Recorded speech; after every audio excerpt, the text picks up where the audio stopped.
අද කාලේ අපේ ජීවිතවලින් අයින් කරන්නම බැරි දෙයක් තමයි ස්මාර්ට්ෆෝන් එක. උදේ ඈරුණ වෙලාවේ ඉඳන් රෑ නිදාගන්න යනකන් විතරක් නෙවෙයි සමහරුන්ට නිදාගත්තට පස්සෙත් ෆෝන් එක ඕනවයි. ඔයාලත් රෑට නිදාගන්න යද්දි ෆෝන් එක කොට්ටේ යටින් හරි ඇඳ ළඟින්ම හරි තියාගෙන නිදාගන්න කෙනෙක්ද? එහෙනම් මේ වීඩියෝව අනිවාර්යෙන්ම ඔයාලා වෙනුවෙන්. බැලූ බැල්මට මේක සාමාන්‍ය දෙයක් වගේ පෙනුනට විද්‍යාත්මක පර්යේෂණ වලින් හෙළිවෙලා තියෙනවා මේ පුරුද්ද නිසා අපේ ශරීරයට වගේම මොළයටත් බරපතල හානි සිද්ධ වෙන්න පුළුවන් කියලා. අද අපි කතා කරමු මේ පුංචි උපකරණය කොහොමද ඔයාලගේ සෞඛ්‍ය හොරහසෙම විනාශ කරන්න කියලා.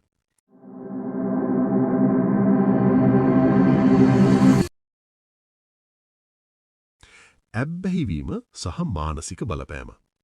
අපි හැමෝම දන්නම දුරකථනවලට අපි ඇබ්බැහි වෙලා ඉන්න බව. හැබැයි ඇයි අපිට මේක අතහරින්න බැරි? ඒකට හේතුව තමයි ඩෝපමයින්.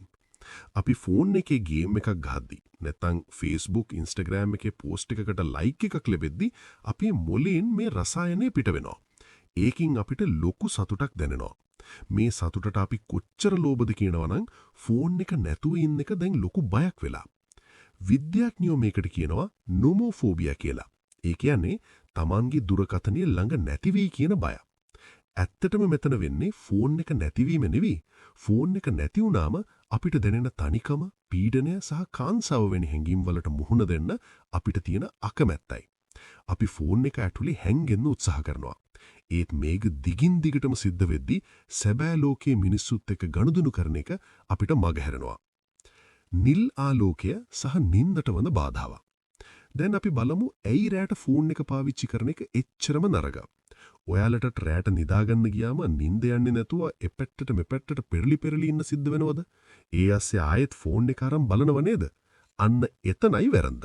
අපේ ෆෝන් වල තිරෙන් නිල් ආලෝකය, එහෙම නැත්නම් බ්ලූ ලයිට් කියලා විශේෂ ආලෝකයක් පිට වෙනවා. දවල් කාලයේදී මේක අපිට ප්‍රයෝජනවත් වුණාට රැට මේක අපේ මොළය රවට්ටනවා.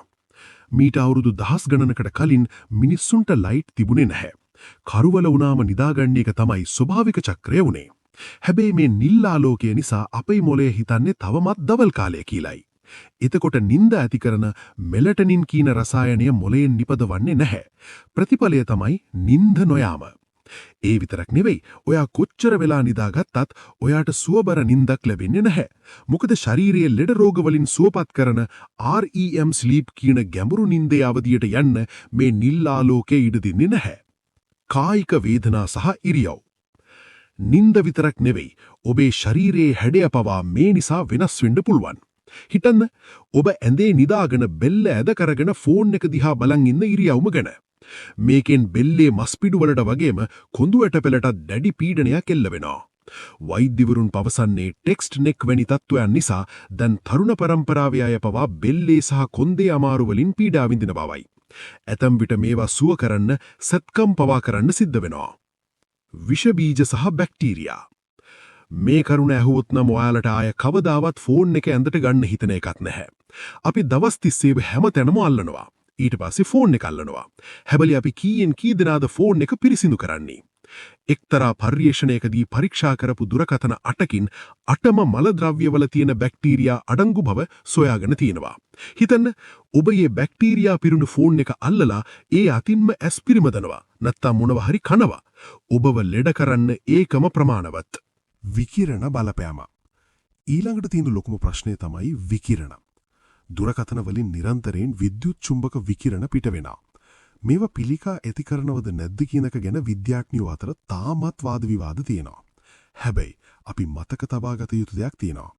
අපි ජංගම දුරකථන පාවිච්චි කරන පටන් අරන් තාම අවුරුදු 20ක් වගේ කෙටි කාලයක් තමයි වෙන්නේ. තව අවුරුදු 100කින් හෝ 200කින් මේ විකිරණ නිසා අපේ ශරීරයට මොන වගේ බලපෑමක් වේද කියලා කවුරුත් දන්නේ නැහැ. ඒ නිසා අනතුරක් වෙන්න කලින් පරිස්සම් වෙන එක තමයි හොඳම දේ. දැන් අපි කතා කළේ සේරම බය හිතන දේවල් නේද? හැබැයි මේකෙන් බේරෙන්න පුළුවන් සරල ක්‍රම තියෙනවා. පළමු දේ තමයි නිදාගන්න විනාඩි 30කට කලින්වත් ෆෝන් එක පාවිච්චි කරන එක නතර කරන එක. එතකොට මොළයට පුළුවන් ආයෙත් මෙලටෝනින් නිපදවලා ඔයාව නිින්දක සූදානම් කරන්න. දෙවනි දේ අනවශ්‍ය notifications off කරලා තියන්න. එතකොට ෆෝන් එක දිහා හැම වෙලේම බලන්න තියෙන උවමනාව අඩු වෙනවා. තුන්වෙනි දේ රැට ඇඳට ගියාම ෆෝන් එකේ ගේම් ගහනව වෙනුවට පොතක් කියවන්න පුරුදු වෙන්න. ඒක පැරණි ක්‍රමයක් වුණාට ඔබේ මානසික සෞඛ්‍යයට ඒක ගොඩාක් හොඳයි. අවසාන වශයෙන් කියන්න තියෙන්නේ තාක්ෂණය කියන්නේ අපේ ජීවිත ලෙහෙසි කරන දෙයක්. හැබැයි ඒක අපේ ජීවිත පාලනය කරන්න ඉඩ දෙන්න එපා. අද රෑ ඉඳන්ම ඔබේ දුරකථනය ඇදෙන් ටිකක් ඈතින් තියලා නිදා ගන්න උත්සාහ කරන්න. දවස් කීපයකින් ඔයාලටම වෙනස දැනේවි. ඔයාලට පුරුවන් නැවතත් පුංචි දරුවෙක් වගේ සුවබර නිින්දක් ලබා ගන්න. අද වීඩියෝ වැදගත් කියලා හිතෙනවා නම් යාළුවන්ටත් බලන්න ෂෙයා කරන්න. මේ වගේම තවත් වැදගත් වීඩියෝකින් අපි නැවත හමු වෙමු. සුබ රාත්‍රියක්.